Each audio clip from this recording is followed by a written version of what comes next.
Hahu's chair of the Fairfield Conservation Commission. This is our May 19th, 2021 meeting of the Fairfield Conservation Commission, acting as the Conservation Commission. And we have Luke Thomas, our vice chair, Charlie Rowan, our secretary, Dabney Bowen, Jerry Alessi, Brian McCann, and I'll have an alternate, Amanda Mertens Campbell, sit in tonight as well. That's everybody, right? Yeah. Okay. Roman numeral 1A, bills and communications. Number 1, approval of Conservation Commission special meeting minutes of April 7th, 2021. Do I have a motion to approve? Move. Luke? Yes. A second? All those in favor? Aye. No opposed. Okay.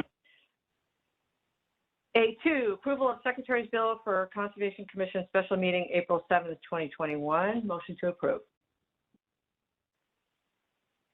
Barry? Okay. We're going to pay Sarah. Okay. Thank you. Approval of Conservation Commission special meeting minutes of April 28th, 2021. Motion to approve. Jerry. I feel like I'm running an auction. Anyone else? Second? Second. Stop. Order up. All those in favor? Aye. Aye, okay. Okay, another secretary's bill, right? Conservation Commission Yep. special meeting April 28th, 2021. In favor? Everybody? Motion to approve, okay. Sorry, I don't mean to be flippant about it. Okay. Roman numeral 2, old business. 2A, request of William Kenny Associates on behalf of Lawrence G. and Megan M. Foley for revised conservation easement at 926 Holtz Farm Road. I believe, is it Brian Kenny who's here on that? I mean, Bill Kenny, I'm sorry. I don't see Bill. I don't know if he came on that. I think we can just discuss, Okay, I don't know. Ed, all right, so Ed, did you talk to anyone? Oh, Bill's here. Bill's here.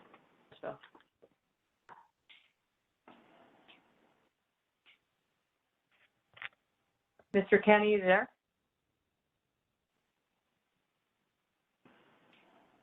Sorry, apologize. Just joining. How are you? We're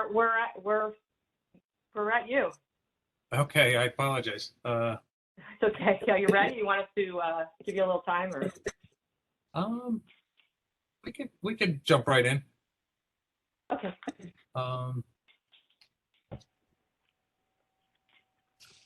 Will I share drawings, or will one of the staff members? I think You need have to, them, you right, can share Sarah? them. I don't know if Ed has it on his computer. Okay. Then Should have been paper copy went out to the commissioners.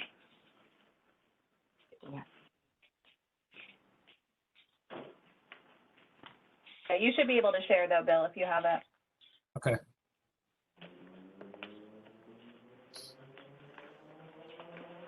Is everyone seeing the drawing now? Yes. Okay, great. Yep. Okay. Good evening. I'm Bill Kenny, the principal of William Kenny Associates in Fairfield. I'm a professional wetland scientist and soil scientist and landscape architect. We've been retained by the property owner to assist them.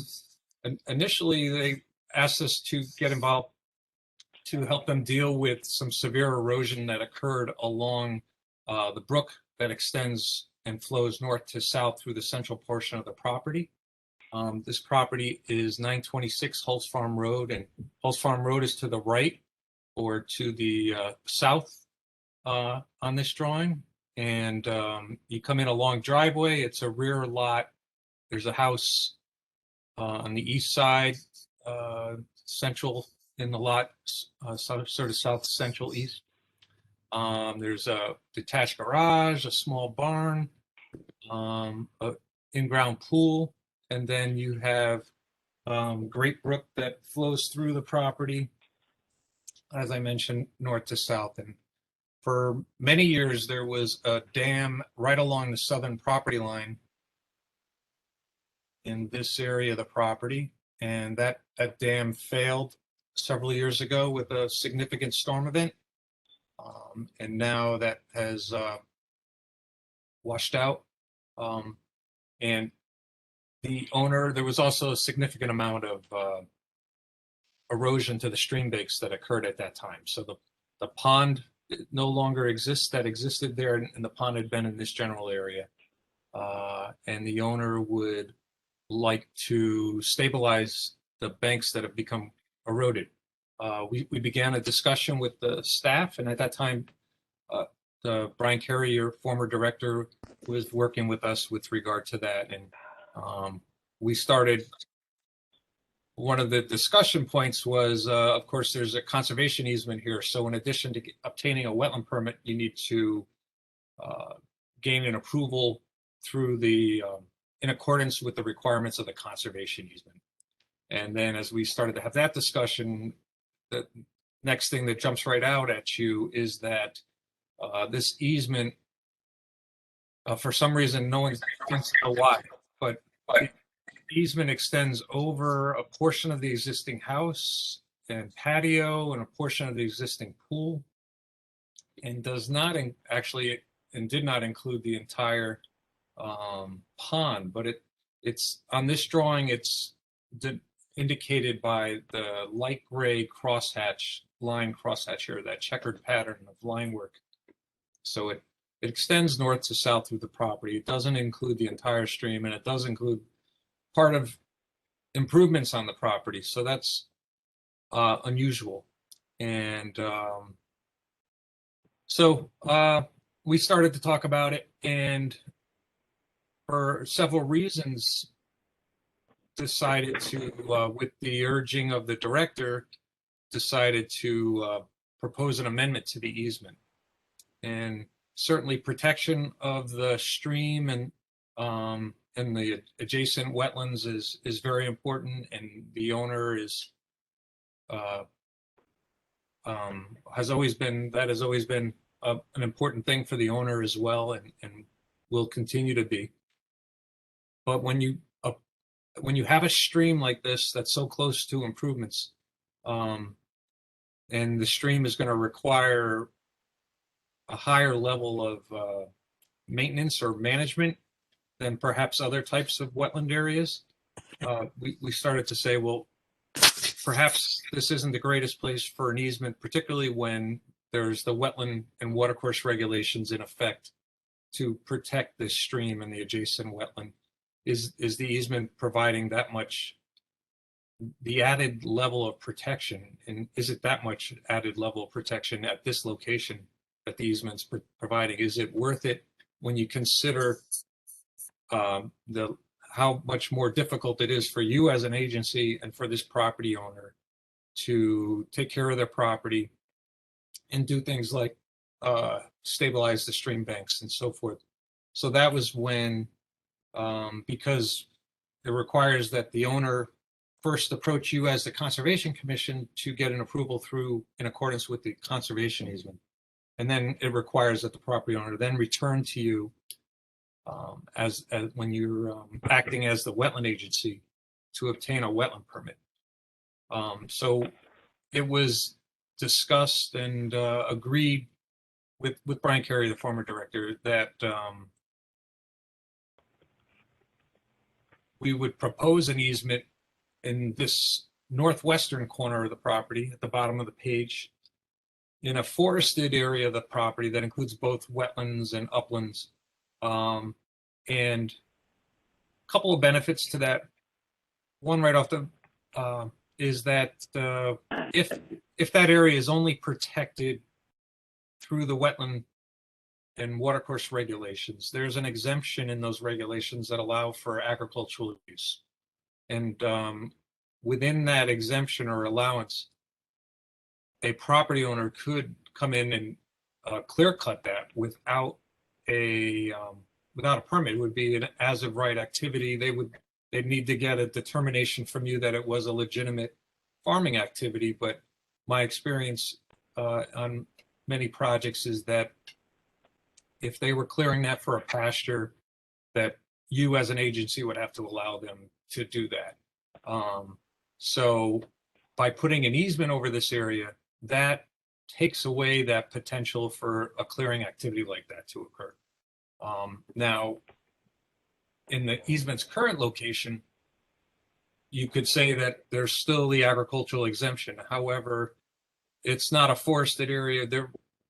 There isn't the potential for that area to be altered in such a significant way if by chance there was some agricultural use there, because the agricultural exemption under the wetland law does not allow for altering of the land.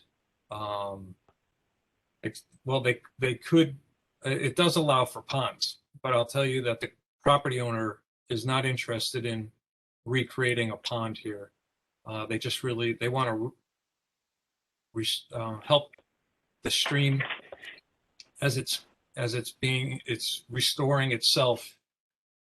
They just want to make sure that the banks are stabilized and they're prepared to submit an application for bank stabilization. And so it was thought that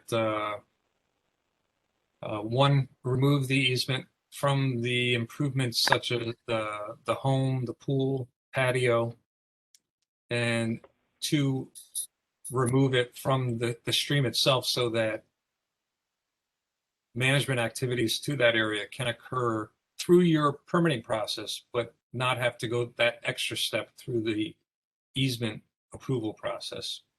And then put the protection over another area of the site that perhaps would benefit more from that. I think the easement in both locations has value, but that was the rationale for asking to not just move it off the house and the pool, but actually to move it off the stream as well.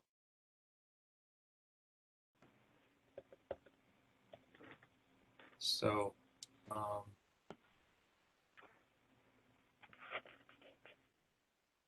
I could show perhaps some pictures as well if you'd like, or you have the pictures that we submitted with the application.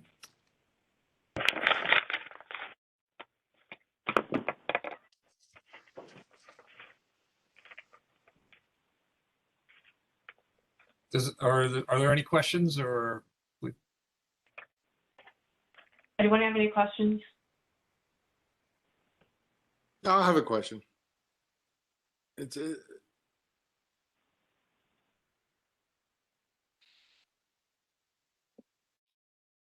you hear me? Yes. No. Okay. Oh, wait, am I Go muted? ahead. You're good. That better? Hello? It seems to me Hear you, like Jerry. Here. I can hear you. it seems to me, and I could be completely off base and wrong here, but from past experience, when we want to remove the easement from where it is now, it seems like we're doing this because we have a plan in mind in the future to do an extension or something in the backyard where the easement is now.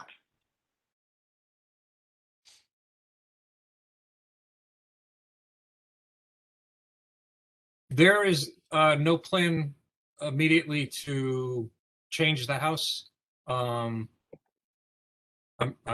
There's always a chance for that, and actually, so that is one of the reasons that we'd like to move it from this area, since the house site is where it is, and would like to leave the protection of that area under the wetland regulations and not both the wetland regulations and the easement. Because if there is activity on the property, that's most likely where it would be at that house site. Right, which would be why they would want to move the easement from that location where it is now. So what I think we should just say is, okay, we want to move the easement because sometime in the future, there'll be a plan to do something there. And, you know, rather than saying we want to stabilize the bank, the homeowner is really thinking that, okay, in the future, we want to do something else there too. correct? Yes, Well, they that, can- that's a primary reason. Well, the primary reason is to eliminate that double level of review, whether it's for the bank stabilization or it's for improvements to the existing structure or additions to it or.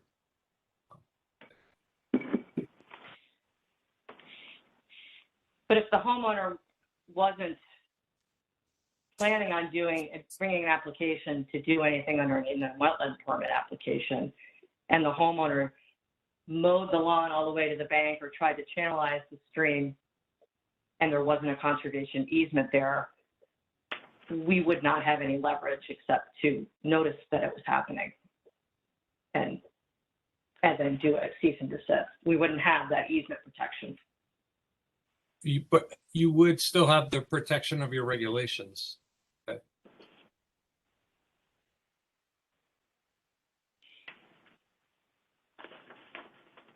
Does anyone else have questions for Mr. Kenny?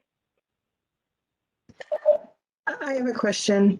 Mr. Kenny, being new to this board, I'm curious, is it customary for us to not know the genesis of a conservation easement under somebody's patio or pool and to make a decision based on that?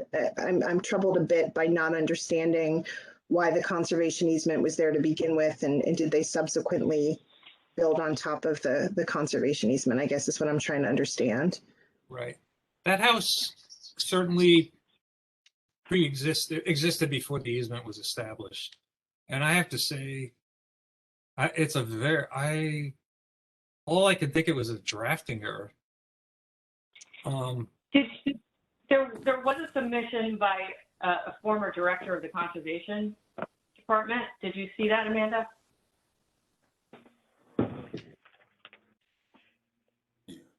Sorry, I was on mute before, and I was asking a few questions, and I had been on mute. The easement is pretty clear that it allows maintaining and replacement such improvements as presently exist within the area of the easement, but only in their existing location. So I don't think maintenance of the existing it shouldn't even really be a question. And also, I saw on the map, the wetlands were delineated in 2011. Is that a typo or is that accurate? It says September 9th, 2011. I believe that's probably accurate. So it's a decade. Okay. I have definitely been on site more recently. That it's pretty well defined at this location on the property. And just a follow-up question, the easement is silent on the pool? Is the pool has always been there or it's new or? My understanding that was predates the easement as well. Yeah, that makes sense. Yeah. Looks pretty old. Yep. Can I ask a quick question, Bill? Sure. Would you infer from the easement itself where, continuing on with Charlie's line of questioning, from maintaining the dam spillway and other related appurtenances in their existing location at their existing height, why wouldn't doing what they need to do within the river or creek, whatever that is, why wouldn't the easement allow you to do it now?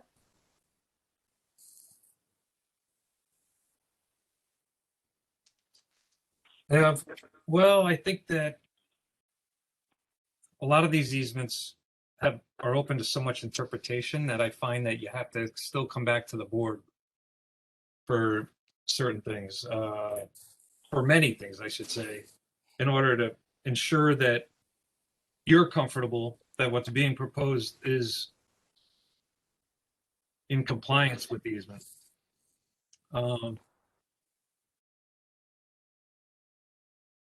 Like stabilizing the banks of the stream. So can I interject? Can I interject for a second? Yes. Yes. So I've been out to the site. Actually, I was out to the site with Brian Carey, probably 2 months ago, maybe a month and a half ago. A couple things, and I also reviewed the easement. I believe the easement is dated 1976. And I don't, maybe Bill has a copy of it there, but it's fairly old. And my 77. 77. So my hypothesis on this is that wetland regulations and the town established wetland regulations probably in 1974 or thereabouts. And my intuition is that potentially, as these commissions were being formed in these municipalities, I don't know if they had established review areas like we have today. And I think this was one of the ways, and it could have been one of the test cases of trying to put a restriction on an existing site that already potentially had a house and a pool, and being able to regulate any of those activities that might further encroach northwards towards Great Brook. So that could be what happened here historically. Obviously, we don't have any evidence of why it was put on where it was, but that could be where it was falling at that time with the new commissions or new commissioners. Secondly, one of the recommendations that I had out in the field with Brian was that, we look to put conservation easement areas on what we think are sensitive resource areas. Great Brook on this particular site, it's probably the most sensitive wetland resource on the site. That being said, there is an opportunity that if the applicant came back before the Conservation Commission acting as the Wetlands Commission for an application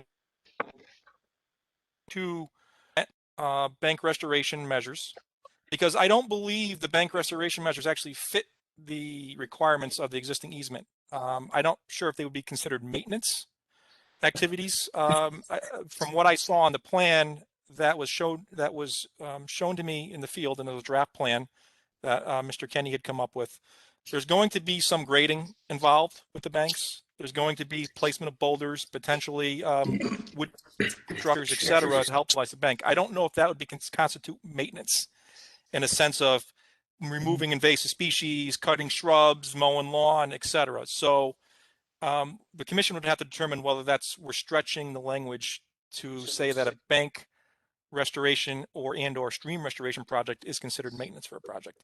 Having said that, one of the things that the commission could enact when the application comes before the Inland Wetlands Commission for this project is actually implement a second conservation easement along Great Brook. And it may not be the easement that is shown here currently. It could be a smaller easement along the brook. It could be a 25-foot easement off of the brook on both sides of the brook to actually protect the sensitive resource area. So that is a potential for the Wetlands Commission to do when an application comes before them. So there is that opportunity. Matt, would that be something Sure. but that would be something the applicant would have to present to us. We can't just mandate that, I don't think. Actually, commissions can, as conditions of approval, request applicants to actually place conservation easements over sensitive areas on sites. They can. Yep. Okay. But the request back to them once they file their application. Right. Right. This would provide, if we think about it, we'd be balancing, allowing the applicant to make improvements to the house. The house is, if you've been out there, the house is in relatively fair to poor shape at this point. I don't believe there's anybody living in the house at this time. This would likely, if this house was to be renovated, might be a tear down and a rebuild, or it could be partial renovation, however the applicant chooses. But this would give the commission an opportunity to work with the applicant to allow those activities to take place that are currently within a conservation easement that would be removed under this particular request. But then as that bank restoration application comes in, there could be a secondary easement of much lesser width that still protects the most critical resource that I feel is on this property is Great Brook. So just think about that as part of your deliberation this evening. Just to be clear, I want to understand and make sure that I understand how given the conservation easement as it stands today, how does that affect any plans the property owner might have to demolish part of the house or the whole house? Or part of the pool or the whole pool? Would require a permit. They have to come to us as a conservation commission if it's within, it's anywhere near this conservation easement, they have to come to us first. Right. Then they file Right. in the wetlands permit. Yeah. So Correct. I walk this property on a weekly basis. I know it very well. I can tell you that the only living beings living in that house are families of raccoons and rats and 1,000 other things. I wouldn't consider the house to be in fair condition. I mean, it's in tear down condition. And I think that Matt makes a good point that we can still protect Great Brook and allow the property owner to either demolish the house or make structural improvements or whatever they need to do while still protecting Great Brook. The proposed location of the new conservation easement it's not a sensitive part of the property at all. So, okay, we're gonna get to our discussion when we have a motion. I would like to get Attorney Green to be able to discuss this with us. If Matt, you're finished. I'm done. Okay. Ed, do you need to, I think Attorney Green, would you like to discuss this now and then staff can go after, or staff can go first? I just want to make sure. I'm happy to follow whatever the commission prefers. Okay. All right. Ed, would you like to speak to this or Sarah? Because Sarah had something written as well. I don't know who wanted to say anything. May I ask, is Attorney Green here on behalf of the commission or a neighbor? He's, Attorney Green. Yes, I'm here on behalf of approximately 8 households. Okay. Ed, do you want to just tell us what the staff's position is on this in relation to your memo and take questions from the commission? Yeah, I basically pulled everything together and attached copies of, Bill Kenny's outfit or associates gave to us. Also, there's also a memo from when Matt and Sarah and Brian Carey were out there on the site. In March. We also have received comments from Tom Stank, director. He speaks to looking at the file and so forth. The file is very thin. It's wetland permit 113. It was the 113th permit that they issued. The easement as it's shown has been documented and put on the land records is not what's described in the permit. Tom had thought that it was mislaid and it should have been over the pond and not over the house, but that's not supported by the permit file. I guess Matt had also talked about flipping the easement over onto the other side of the pond, I think it was. That has some very good merits. But I was thinking, since it is a highly regulated area, be better. I think the easement along the northwest side of the property would provide and preserve that forested buffer to the pastures that are on the neighboring property. And it'll maintain a wooded between the two areas. Part of the property that we're speaking of is pasture, or was pastures, been let go. I just thought that the easement document was too clumsy, and to try to flip it to a different part of the property was not appropriate, and that the existing easement document extinguished and that outlined with the current verbiage.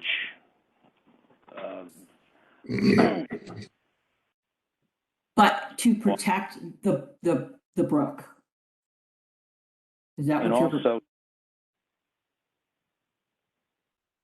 And also that the new easement be described meets and bounds is what's currently done. Where there aren't stone walls, every 50 feet, put in an iron pin, cedar post, or 6x6 pressure-treated post and a medallion. And the fourth was that this action does not predispose any future reviews and approval. I mean, we have to be careful there, too, because you're sitting as a conservation commission. Don't start doing an inland wetland review yet. You do not have an application before you. And that's why I try to stay away from that as much as. But those are my feelings and my recommendation. Not going to argue. It's a very. Is your recommendation in line with Sarah's, where she's talking about moving the, reducing the width and moving it north, I think it was northwesterly, so that the brook was within the boundaries of the new conservation easement? Is that what you're saying? Do you agree with that? I don't know. Mine is 30th. Has there been comments since then, or? No, the memo from me, just for the record, is it's a summary of Matt Sanford and Brian Carey's meeting. Okay. Which was from March. I think that's where it was recommended that it be moved over to the other side of the water course, Sarah. Okay. And I should just say, I just want to address the May 17th, 2021 email from Thomas Stenke, who was a former director of the Conservation Department for many years. It was a later email, and we should have all received it. And he was wanting to address what he believed was the intent when the easement was placed and why it is depicted the way it is now. But we have no backup for what he's saying. That's my understanding. Jan, if I may. Jan? Yes. I think before the commission discusses any further and there's a motion becomes present, I think Attorney Green should present what he has to say before we go into that. He will. Yeah, okay, But I'm sorry. This was sent to everyone, and I just want to make sure everyone understands that this is in the record for this, and the basis for what he's saying is not something in the file. Understood. It's what he's trying to recollect from the time 40 years ago. My apologies. It's okay. I'm just trying to manage the flow here and the way it's supposed to go, so everybody gets to be heard and it's properly. I actually have an additional question that I hadn't asked. Okay. In paragraph 2, hold on. Let me find it. It looks like there was a previous restoration attempt.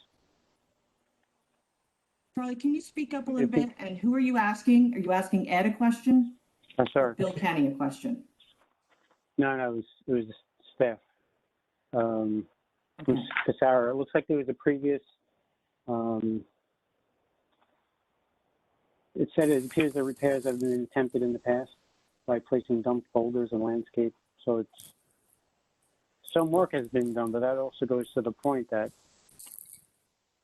I mean, that sort of needed a permit at one point, I'm thinking, right?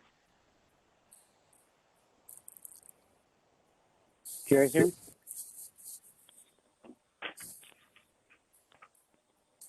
I'm just saying there was a previous restoration attempt, but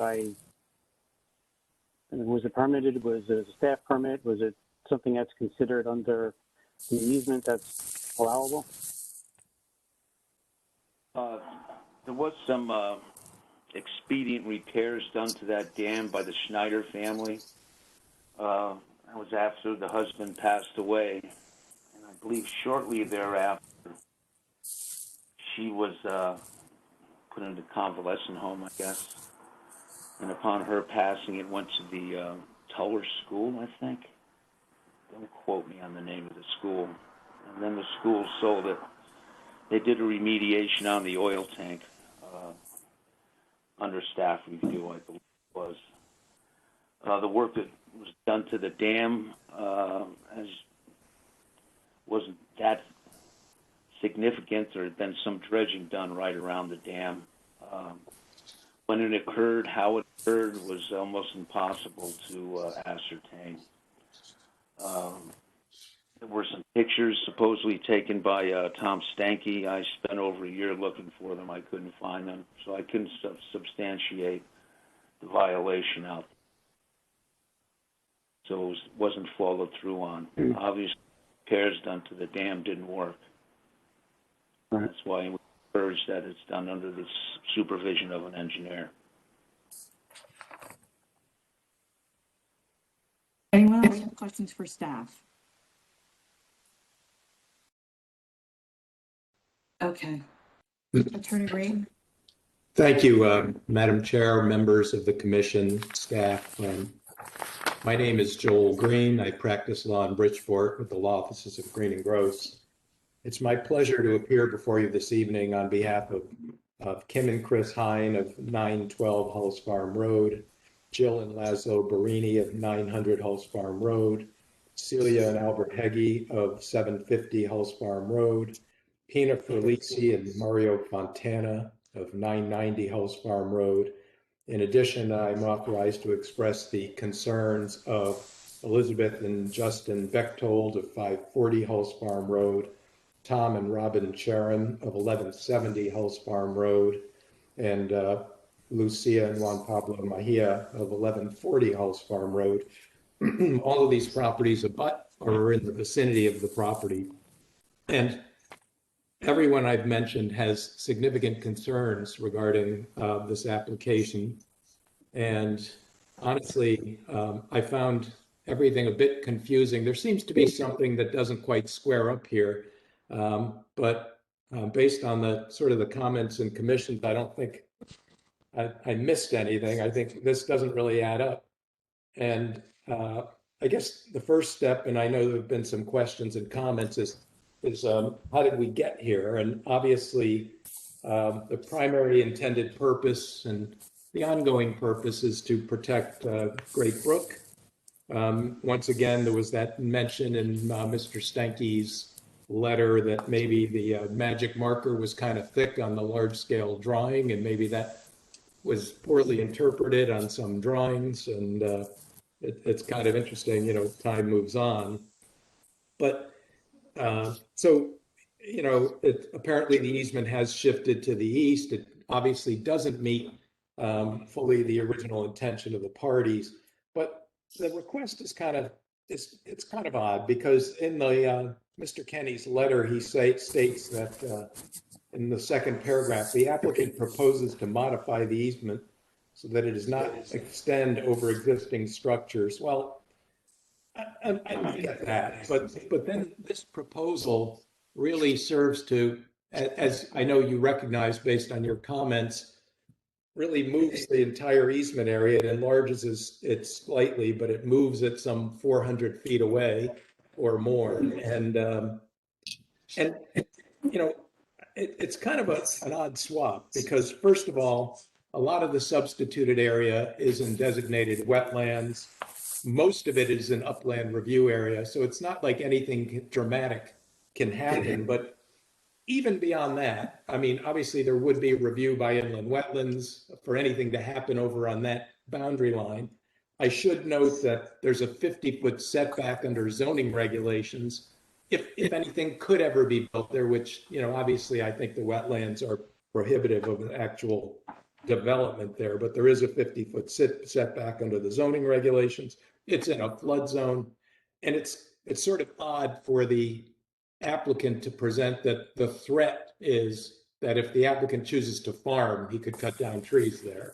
And it's sort of, I don't usually hear that as a, well, we may farm, so take that, I mean, it's kind of, and that's with all due respect, and I'm being a little bit of a wise guy, and I apologize. But so I think our point is, my clients are concerned about what this represents in terms of the larger development potential of the site. And I think that based on the comments I'm hearing, bearing in mind my client's concerns, your comments, your questions, the applicant's potential goals, I think that the enemy here is doing this in an incremental way. And Well, I understand the applicant said, well, we'd have to potentially come before this commission, and then we potentially have to appear before inland wetlands. Well, that may be true. And the wording of the easement is open to some interpretation, but that may be true. But the big objective here is, first of all, obviously to protect Great Brook and to protect the integrity of the conservation easement. So the thing I don't understand is why the better plan isn't to say, we're going to deny this without prejudice because we want to understand what the larger plan is. What's the larger context here? What's the larger game? And if it's just, I mean, if it is truly just to engage in bank restoration, then that's kind of an easy one for this commission. It's kind of an easy one for inland wetlands. Mr. Kenny is very good at what he does. And if he has a bank restoration plan, I'm sure that that would sail through. If there's a larger plan to demolish the structure, if there's a larger plan to develop or divide this property, then let's get to it and let's hear it all together. And at that time, you can have a conversation about modifying the conservation easement, making it more robust, making it more compliant. And let me just footnote here, conservation easements in Fairfield have evolved over the years. They've been improved, and the newest versions of the conservation easement are a little bit more restrictive. They make more sense. So at that time, when the applicant sort of figures out what the long-term plan is, then you can have that discussion. You can move the conservation easement in a way that's more protective of Great Brook. You could potentially, depending on what the applicant's long-term plans are, you could both move the conservation easement and also agree with the applicant. And again, I don't know that you can mandate a conservation easement, but as part of your concerns on, I don't think you can, but certainly as part of your plans, and the applicant might offer by way of mitigation or offset, an additional conservation easement area. Once again, I don't see the area being proposed as a fair trade. I don't see that as a real swap for the protections that the conservation easement has for Great Brook. But this incremental thing, this step-by-step is troubling. I don't see why the commission would, just based on a proposed bank restoration, get involved in moving it. I suppose if there's some exemption of just the structure, but I would really avoid that for the moment and sort of save your leverage and save your, and I don't mean to be leverage as being in an overbearing way, but sort of have that give and take that you would have with the applicant. When the applicant determines what the applicant wants to do, then you have that conservation easement, you have those rights, and you can really be a lot more, have a much more meaningful discussion, be in a better position to achieve the overall objective.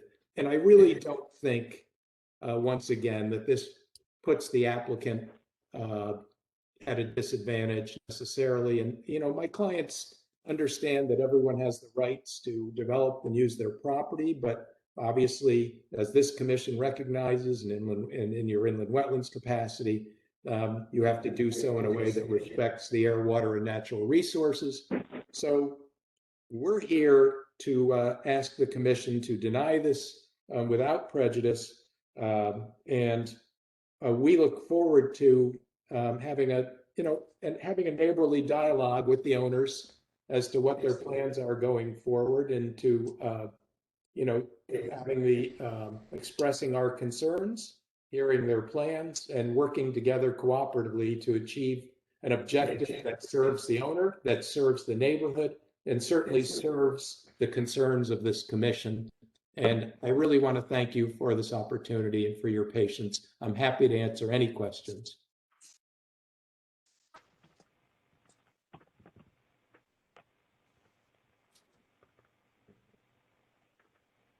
Hearing none.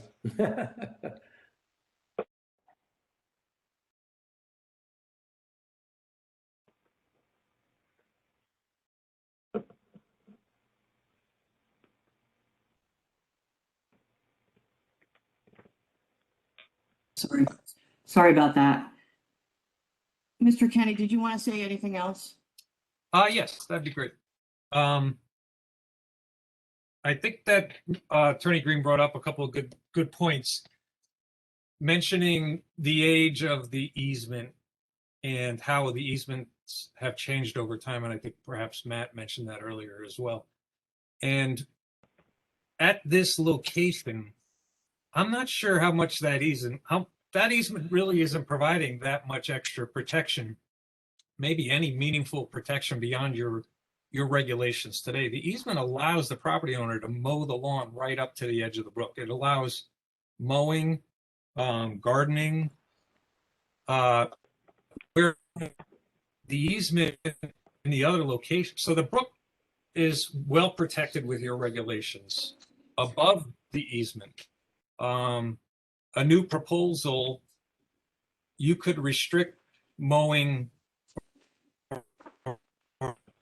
or fertilizer applications if it came in. And then a new easement would have new language that doesn't allow mowing and things like that. And I know the act that actually protects upland and wetland areas. Someone could clear that area. It's not a threat. I've seen it happen with plenty of properties. It is an allowed activity, and so I do think it has value there. It protects both wetlands and non-wetland areas in a location. It also provides a connection to the Aspetuck Land Trust that abuts the property to the north. So I believe that your existing regulations provide the same level of protection as that easement, and the easement really isn't benefiting that stream at that location. It certainly has a much greater benefit as a new easement with new language over an area that could be dramatically changed due to agricultural exemption. Provides a connection to some open space nearby. Really, initially when we first approached the town, the staff, we weren't even asking to modify the easement. We were looking for a way to get approval to stabilize the river and the stream, the brook. It was the staff who said, this is a difficult process by going to the agency twice. And if you ever want to do anything in the future, maybe you take this opportunity to move the easement at this time. And it was, so I think that the easement has value at its proposed location. The current location, because it's such an old easement, the language wasn't very strong. It allowed for mowing, and really it's just more of a nuisance, perhaps to you and certainly to the property owner, and that you could still protect that area through your wetland and watercourse regulations. So we would ask for your vote to approve the change to the easement location on the property. Madam Chair, may I just ask a question? Yes. Yes. Mr. Kenny, you and I have known each other a long time, and I've dealt with Mr. Foley for a long time. I don't understand. Certainly, are you suggesting that if this application doesn't get granted, this request, that Mr. Foley is going to start farming and cut down the trees? I don't know. No, I haven't had any. Really, I was hired to help stabilize the stream. Yeah. But and this is always the question that, or always, whenever you talk about what could happen in the future, well, how long is Mr. Foley going to own the property? Someone else could buy the property. It's forever. So at some point, someone else is going to own the property. That easement that exists today is in place. It allows mowing. It allows grass and gardens. The new easement would be the current day easement with current day language and protections. And the wetland regulations protect that brook and yeah, but it seems to me, through you, Madam Chair, once again, it seems to me that anyone who buys that property is going to, I would think, have a primary purpose of dealing with the house on the site. So the first stop is always going to be at this commission. Right. It'd be great to do And it once. so this commission isn't giving up anything by sort of delaying this and having that first stop and then dealing with the conservation easements. It seems if Mr. Foley doesn't have, or the owner doesn't have an intention of clear cutting at this time, then there's no risk, and any future owner, the first stop would be here anyway. So there's plenty of protection in place, and that area of the proposed easement is not at risk at the present time on any realistic basis.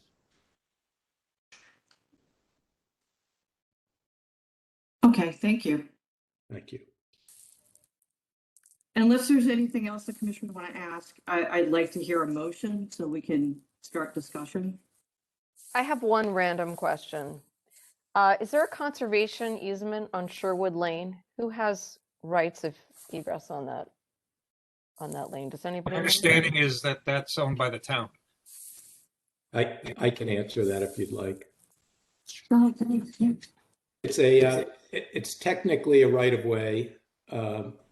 It's technically a right of way, although the right of way is so narrow that it doesn't meet any sort of road standards or development standards, and it's overgrown, largely overgrown, and is not.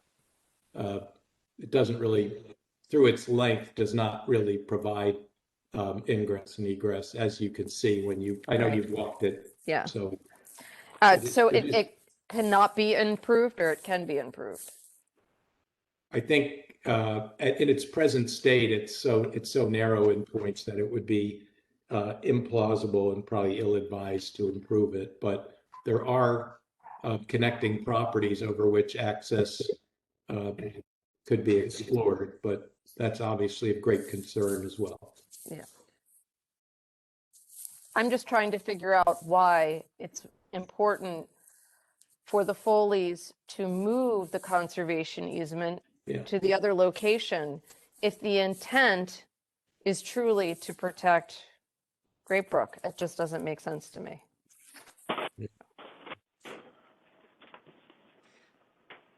Well, we'll talk about it when somebody makes a motion. Make a motion. I move. Wait, I didn't hear it. What is the motion? What was the motion? I said I made a motion to approve. For Approve. purpose of discussion. Motion to approve the easement revision? Okay. I'll second it. All right. Discussion. That's a hard no from me. If you want. Okay, hold on. I mean, the easement's there for a reason. I think the general concept of the easement was to protect the Great Brook from, regardless of where the boundary is at the moment, it's completely removing it is just crazy. I don't think it meets the intent of the easement in 1977, or even what we would consider an adequate easement today.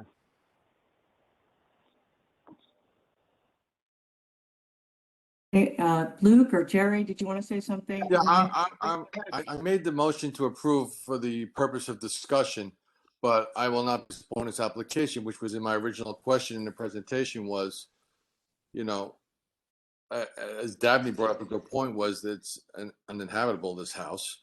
And, it's better to know the devil we know than rather the devil we don't know. And, as I saw this from the beginning was there's going to be something built here and we don't know what it's going to be. So we have an easement now. We might as well protect ourselves. And when an application does come before us later on for a proposed project to be built, a house to be built, then we're definitely going to know what we're facing. So I don't think we need to change this now and then get hit with a building plan later on. I think we should just keep things as they are, deny the application for now. And if and when that somebody does want to build on this site, we'll have the easement and then we can look at it again. I couldn't agree more. I'd like to point out, I think Attorney Green made a great point. I don't think we can, Matt, mandate a new conservation easement to be put on there. We can recommend, and I think in the memorandum of Matt's meeting with Brian it's in there. You know, you want to come back with a 30-foot wide easement on either side, all right, that's something we can look at. But as it's presented right now, I don't think it's oranges to oranges swap. I don't think it's apples to apples swap. What does a brand new easement so far away from the brook or the river have to do with anything? Nothing. So I don't think I can support it myself either. No, we cannot require a conservation easement as part of an inland wetland application. And I agree as well. I feel that one of our primary purposes to be in existence is to protect watercourses and wetlands, and Great Brook has to be protected with this. And I believe the intent of this easement, as messy as it was to protect Great Brook, and it no longer exists. So I agree that I would vote to deny this modification of this easement as well. Does anyone else have anything to say for discussion? Are we ready to vote? Sure. Okay, you want to restate the motion? Well, we don't need to. We know what it is. It's to deny this modification. Well, no, wait. I made a motion. I made a motion. No, the motion is to approve I made a it. motion to approve it. Oh, So, I'm sorry. yeah, so if yay to approve it, nay to Sorry. deny. Sorry. Yeah, I'm not good at this. I've always found that it's better to just make the motion to approve and then just deny the application, that's all. The motion is to approve the modification of this easement as requested by the Foleys. All those in favor? Opposed? Is Amanda still here? Yes. Okay. Yeah. All right. I think she's muted. Can I do that only because I'm having trouble seeing on this? I can't see everyone on the screen. Was there anyone who voted in favor? No. Yes? No. So everyone was opposed? Yes. That's correct. Do you want a voice vote? Okay. Yeah, maybe. I can't see everyone. Yeah, I'm I trying to can't change either. the format of the screen. Bill, maybe if you stop sharing your screen, I can see better. I just can't get everyone. There we go. there you Oh, go. there we go. Now I've got everyone back. All right. Do you want us to vote again or Okay. just voice vote? Yes, Are you all I'm right? sorry, but if you could, I just want to make sure that I've got it recorded correctly. Okay, the motion is to approve the modification of this easement as requested by Bill Kenny on behalf of Lawrence and Megan Foley. All those in favor? Opposed? Aye. Aye. It's unanimous opposed. Sorry for the messiness. Thank you. All right. Okay. Thank you, Thank Attorney you. Green. Thank you, Mr. Kenny. Thank you, Matt. Thank you, Matt. Have a good night. Thank you. Thank you. Good evening. Thank you.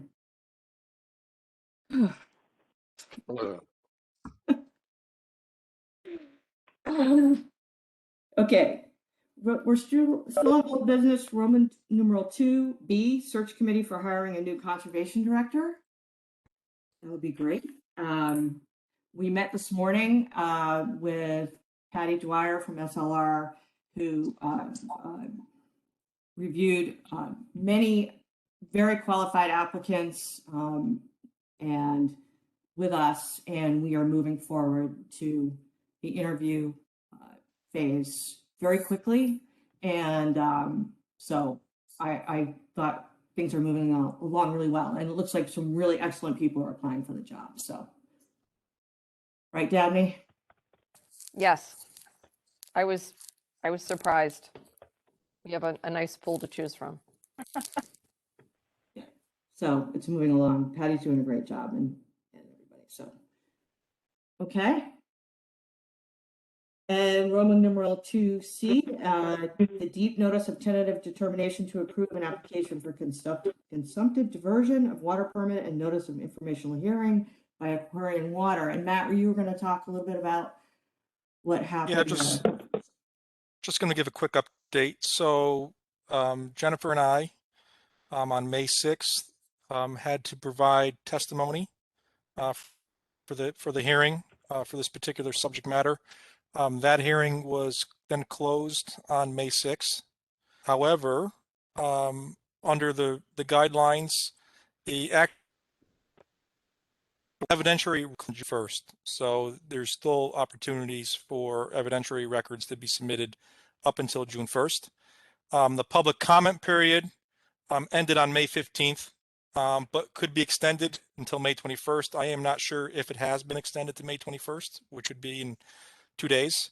And then lastly, what DEP ruled at this time is that they are asking the parties, if they would like to, they can file briefs that include proposed findings of fact and conclusions of law on or before June 25th. And those will then be shared amongst the different parties, and reply briefs can be submitted at the election of the parties on or before July 9th, 2021. So that kind of gives you the timeline where we are, how far out this is from any conclusion at this point in time.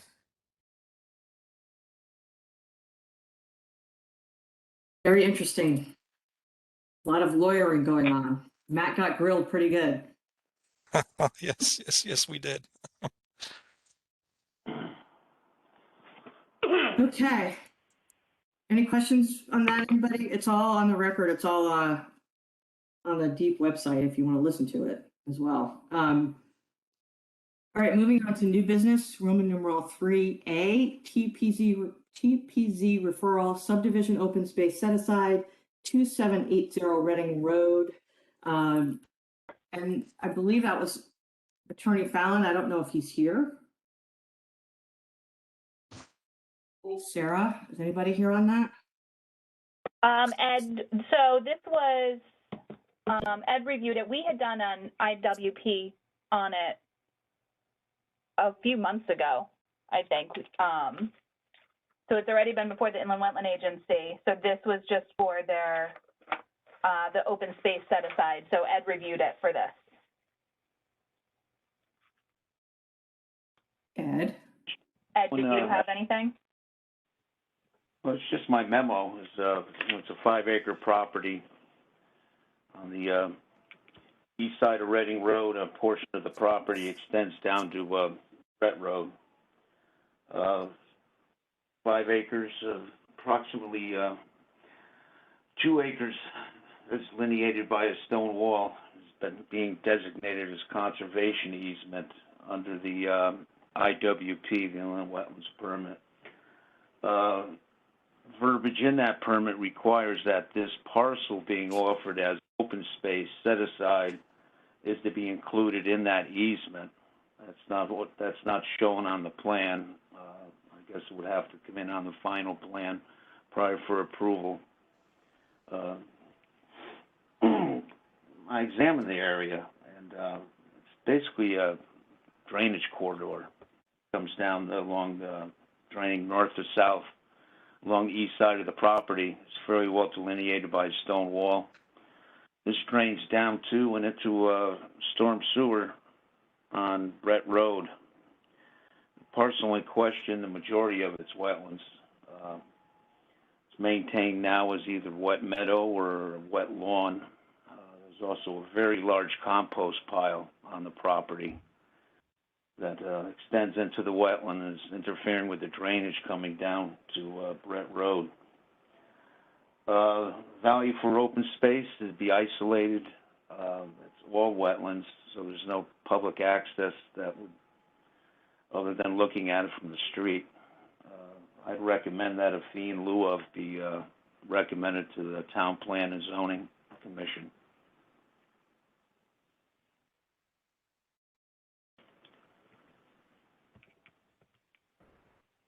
okay. Any questions? Anyone? You gave us the subdivision regs with the memo, I know that. We've done this once before, so I guess we should need a motion to, do we need a motion, or is it just a sense of the commission? What was the recommendation? Yeah.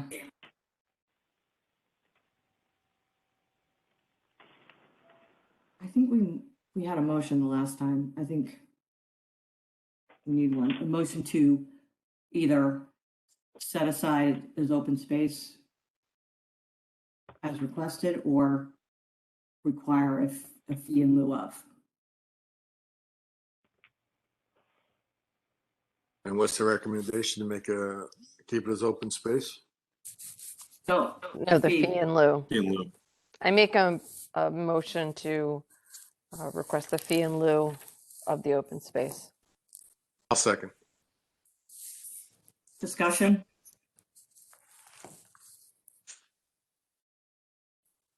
Well, I'll just say that I look at these subdivision regs and I look at whether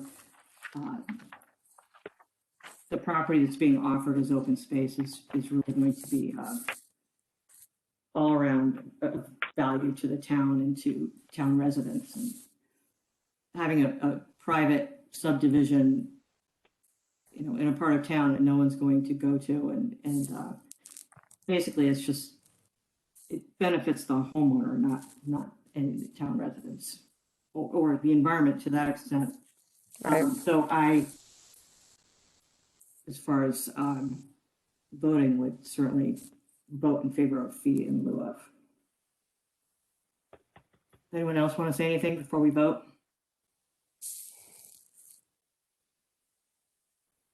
All right, we ready to vote? Yes. Those in favor? Yep. Aye. Of a fee in lieu of Yes. Yes. recommendation. Opposed? Okay.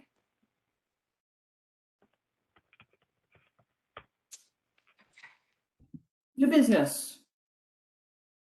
Number B, 3B, Michael Tron, President from the Greater Fairfield Board of Realtors, proposed pocket park 355 Burroughs Road. And this is Ed again, right? Yes, is Mr. Traum at the meeting, or? I thought He should there was an be. email that he wasn't going to be able to be here. Oh, okay. These are, he's proposing what's called a pocket park.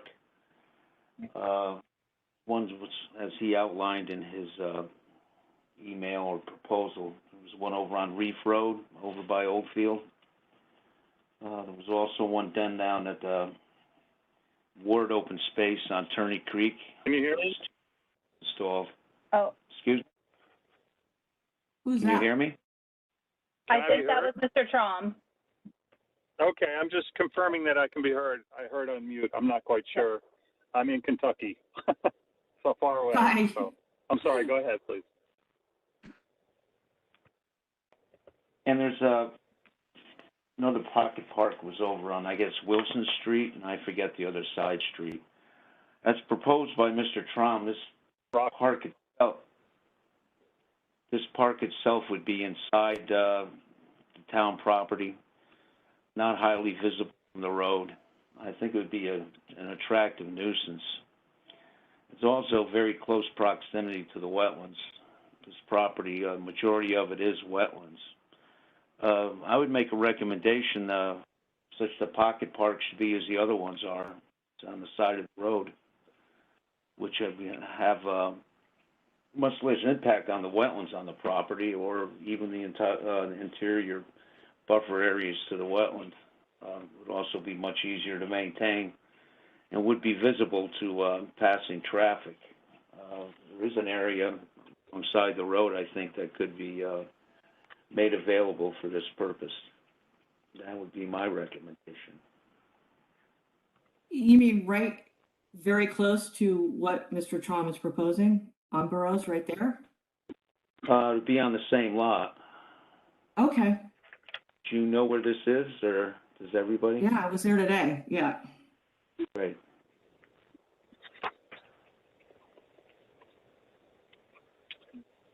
Okay. Mr. Trom, I'm sorry, I didn't realize you'd be here tonight. Please go ahead if you, and tell us what you're proposing. So I'm Michael Trom, Greater Fairfield Board of Realtors. I live at 97 Wagon Hill Road in Fairfield. So I think I agree with what Mr. Jones is saying. Where we're proposing, whoever has walked the property can see that there's currently a path there that is, for lack of a better term, littered with bowls that someone looks like they go there and they feed feral cats or something like that. I'm guessing a little bit, but the Greater Fairfield Board of Realtors has a relationship where we secure a grant from the National Association of Realtors to help us to fund a gathering space, if you will, a new gathering space in a municipality that doesn't currently exist in that municipality. And so the three that we've done in the past, the corner of Oldfield Road and Reef Road, I don't want to repeat myself too much. Has everyone seen the email that I sent out yesterday about this? Absolutely, yes. Okay, wonderful. So the property on the corner of Rockland Road and Wilson, that little triangle spot there, that's maintained with a relationship that we have with I believe it's the Mill River Conservancy. If I'm not misstating it, it's Mill River something. It's with Mary Hogue, and we created it along with them, and they maintain it. There's another parcel on Shoreham Terrace, which it needs minimal maintenance, and it does overlook the Ash Creek, and it's similarly an unused open space parcel that we added 2 park benches so that people could overlook the Ash Creek, watch the egrets, and enjoy nature, and it's in full view. And what I agree with Mr. Jones is saying is that what we're proposing is really pretty close to the sidewalk and up where the path currently exists, so I believe away from wetlands, so that what we'd like to do is to work in concert with the tree warden, the scouts, the DPW. The DPW is really just a one-time thing, I think, for the most part, to be able to basically clean it up and make it more attractive for what it's currently being used, not for what it's being used for, but so that others can use it and enjoy the waterfront, the waterway that's there now. And there is a sidewalk there. It's a well-traveled sidewalk. And there are lots of saplings there and overgrowth there, which I'm not familiar with conservation enough to know, but I don't believe they're protected. I could be mistaken. They are currently unattractive. Things have fallen down. It's a neglected space that we'd like to kind of beautify.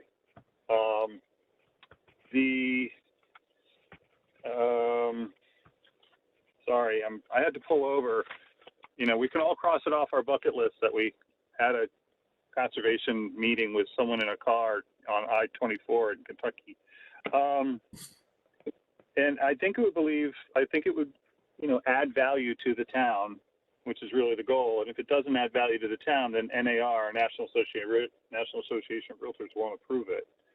It won't really affect detrimentally anything, and it hasn't in the past. We're very sensitive to that. And again, Mary Hogue was thrilled that we were thinking of doing this.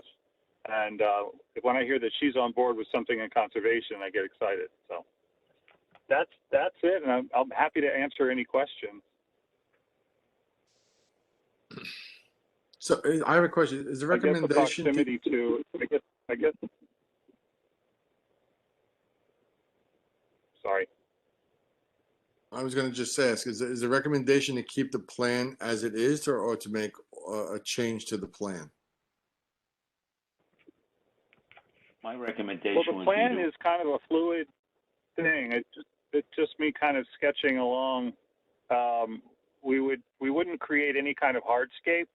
It would be basically a mulched path going over to 2 slabs where park benches would go, and they would be in full view of the street. They would have a one way in and a one way out access to the spot. The current one way in spot is pretty well defined. We would just kind of accentuate that. I don't know if that answers your question. I had a question. Were the neighbors or the surrounding neighbors, are they aware of the plan? Have they been notified that this is going to be, presented this evening? the neighbors across. Not by the street. me. This is yeah, they're very quiet neighbors across the street. Been sleeping for a while. No, I just saw a property owned by others, on the map that was provided. Yeah, no. It's a contemplative spot. And again, it is a nice spot because it's right off of Black Rock, which there's really no place to sit and rest. And this is about, 80 to 100 feet onto Burroughs, and it's just a nice respite. May I ask just in terms of ongoing maintenance, I'm familiar with the Pocket Park at Reef and Oldfield, and that's a hardscape there with the bench. In terms of a mulched, right. What is the plan for ongoing maintenance of that? Well, it's going to need minimal maintenance. I would say that we would probably work with either the Scouts or with Mary's organization. And if I said mulch, I misspoke. I'm thinking more wood chips. It is not at all like the one on the corner of Oldfield. It's more like the one on the corner of Rockland and Wilson, which is all soft, and some boulders that were put there.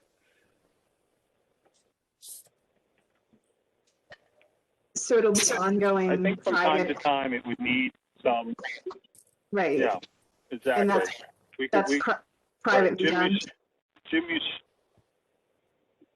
Ushep from the Scouts visited the site with me, and I believe that he is on board with being able to help. Help maintain this, like they do many open spaces in the area. This is not an overwhelming one like the one at Springer Brook, which Scouts tried to do, but just got too big. This is probably 100 feet total of wood chipped path that's just going to get cleaned up, and it'll be an improvement. Who originally put in that wood chip path that's existing? I don't know that it is a wood chip path. It's just someone has created a path there. There's also, I think, a deer path there. Okay. And is it or is it not visible from the road in the summertime when the foliage is out? I think I've heard conflicting opinions about that now. I think we'll be doing some clearing of some saplings closer to the road. There's currently a sidewalk and then a little tumble down stone wall, and then overgrowth and fallen debris. And that's just going to be cleared up. And once that's cleared up, it'll be visible. I'm confident. There's just like some sumac kind of saplings there.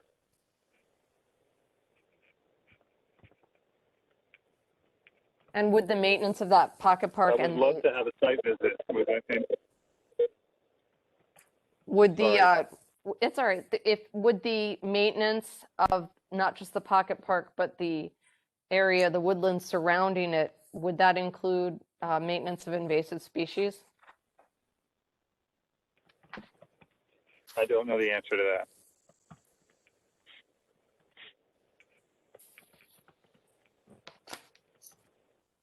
I think that the point of that I'm most in agreement with is that it won't be concealed. It talks about concealed location result in vandalism and illicit activities in Mr. Jones's memo. I think its current use could be used more for illicit activities. I don't know if leaving behind bowls of cat food and littering the area, it counts as illicit, but it sort of does to me. So Ed, is your concern that the drawings are too close and the proposed activities are too close to the water course and the wetland soil on the property? I think the best thing to do is to stake it in the field so we all know what we're talking about. That would make the most sense. Then Yes. make a better judgment call then. Yes, it is. There's a lot of water in there, and there's obviously taking down trees as far as would have to be, okay. It's with Ed and whoever else, and so is that what we need to do? Is to delineate it so that we can understand? Yeah, we have some neighbors over on Barry Scott too that we're going to have to be a little cognizant of. They watch the place pretty closely, and when the litter problem gets too bad, they give me a call, and we go out there maybe every 6 months or so and clean the litter up that accumulates. We've put some chain link fence behind the liquor store and the other stores, and that kind of keeps the wind-blown debris from going into the open space. There's some dumpsters there for the apartments and the liquor store that aren't properly maintained. They don't close the tops on them. And the wind and the animals get in there. And it can It's make one of the worst garbage spots I've seen in this town, actually. It's awful. I've noticed it for a while. There's been members of the town going in there and spoken with them a number of times. Mm-hmm. But there's nothing that I can actually do about it. I think it's important to invite the abutting neighbors into the conversation as well. That might be wise. They can be very what I'd like to propose is to get you guys' take on I mean, we're not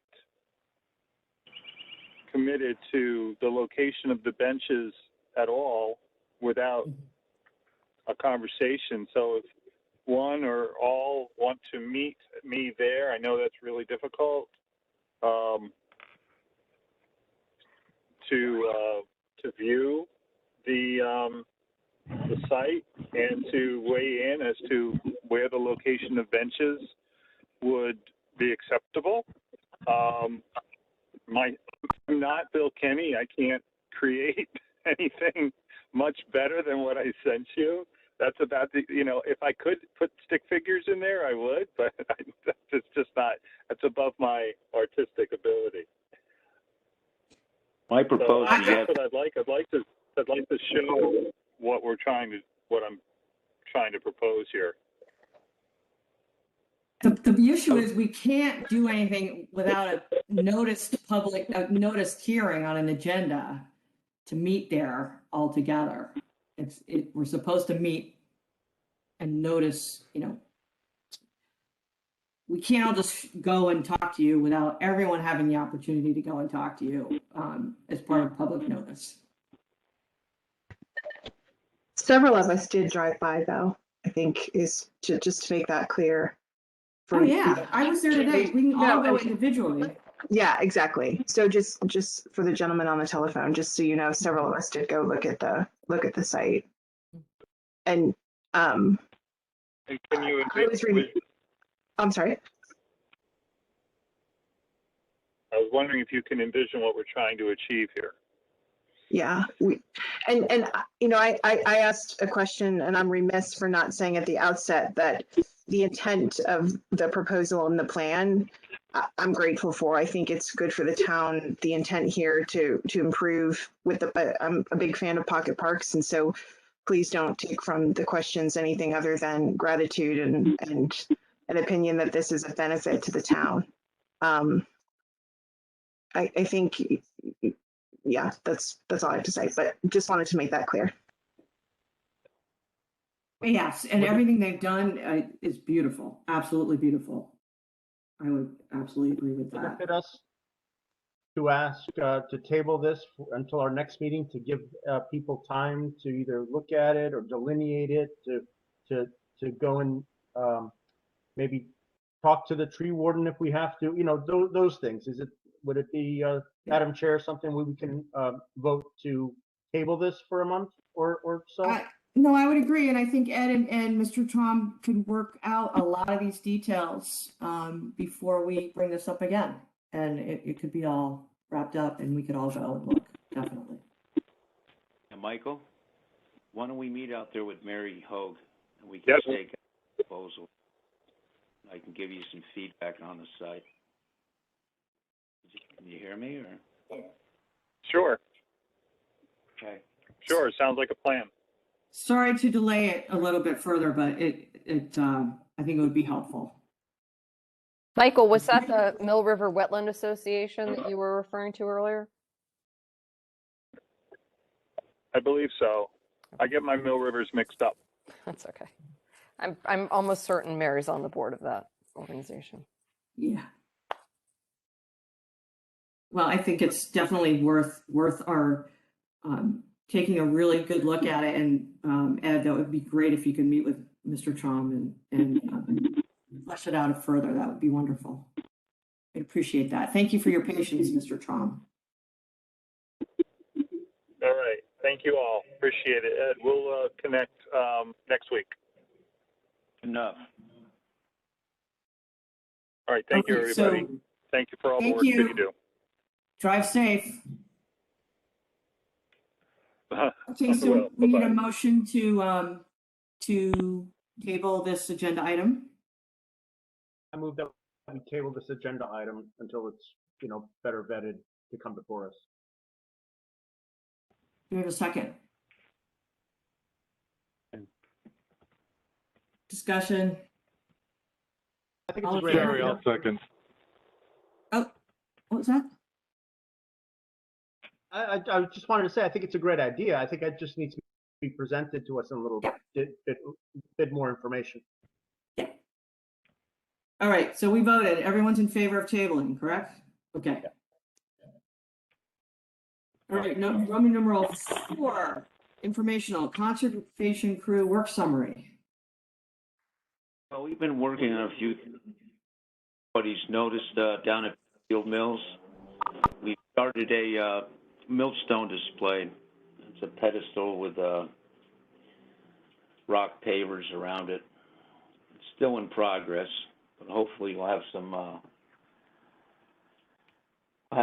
completion of it within the next week or two.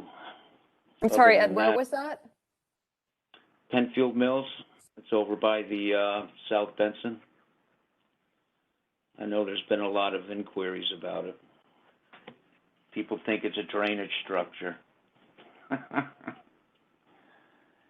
But we use a 4-foot diameter pipe standing to act as a pedestal to put the millstones on. These are the original stones from Penfield Mill, the Tide Mill. We have the base stone, it's in 2 pieces. And then we also have another, it's called a runner stone, that goes on top and spins over it. That was donated by the Jennings family from over by Acorn Lane. That was some years ago now, too. But I think it'll be a fairly nice presentation once we're all done. Other than that, it's still chasing trees that are blowing down for the most part. I can't believe it. But And then that's about all we have there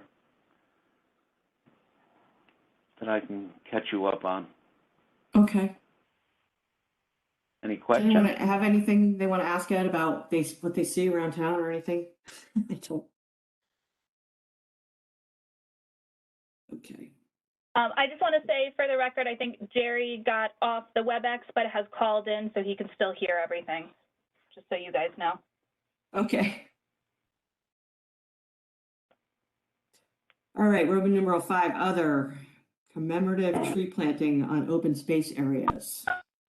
Yeah, I've been in conversation with Jeff Minder over the past few months about a couple of different proposals coming forward. Some of them are commemorative trees, others schools. And I just He's our wanted tree to bring, warden, tree warden? yeah, Jeff Minder, the tree warden. Okay. I just wanted to bring it to your attention so you didn't get any surprises. Of course, some of them want to plant them on open space areas. And I told, basically, Jeff, if we could agree upon a species and a location, I think the commission would be fine with it.